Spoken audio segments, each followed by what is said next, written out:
les francs.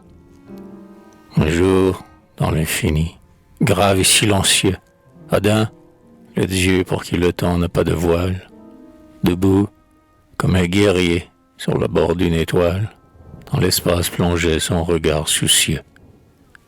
Comme les flots muets d'un océan sans borne, la lumière à ses pieds roulait en écumant, et lui, le front courbé du haut du firmament, interrogeait toujours l'horizon sombre et morne.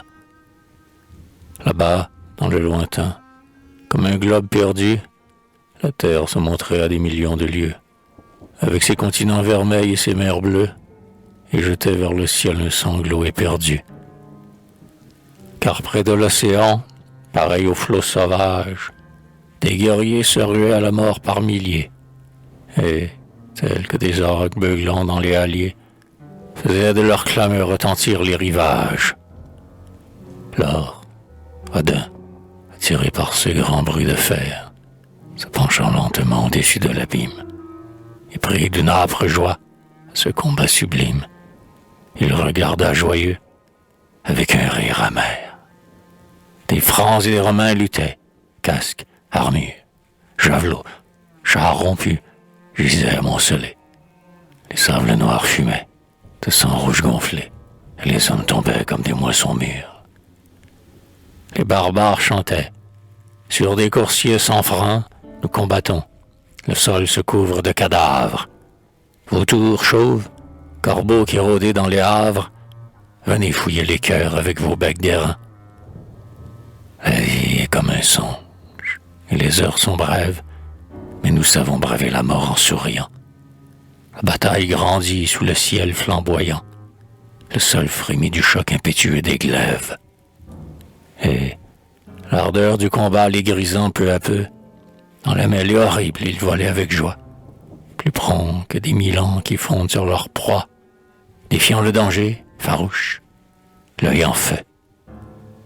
La plage n'était plus qu'une arène sanglante, couverte de débris et d'épais tourbillons, où le fer et l'acier décrivaient des sillons, ainsi que des éclairs dans une nuit ardente. Cependant, au milieu des légions épars, les Francs frappaient toujours et leurs mains étaient lasses. Mais soudain, un long cri s'éleva dans l'espace. Les Romains écrasés pliaient de toutes parts.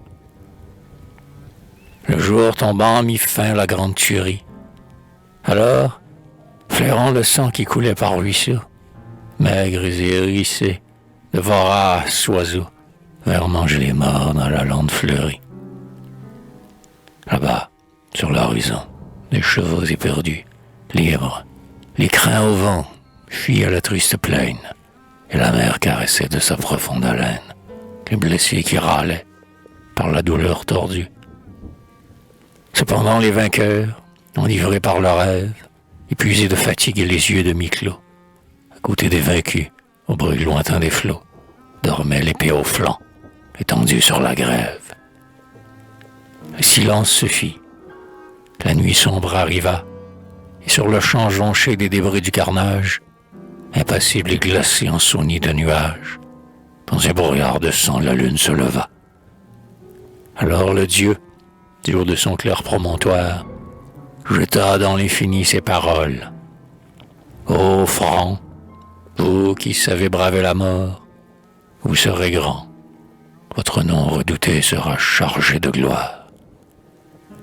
Tant que sous le ciel bleu le bouleau fleurira, parce qu'Infact, fils du jour, vous aurez du courage, si longtemps que la mer battra son noir rivage, votre race indomptable et forte durera.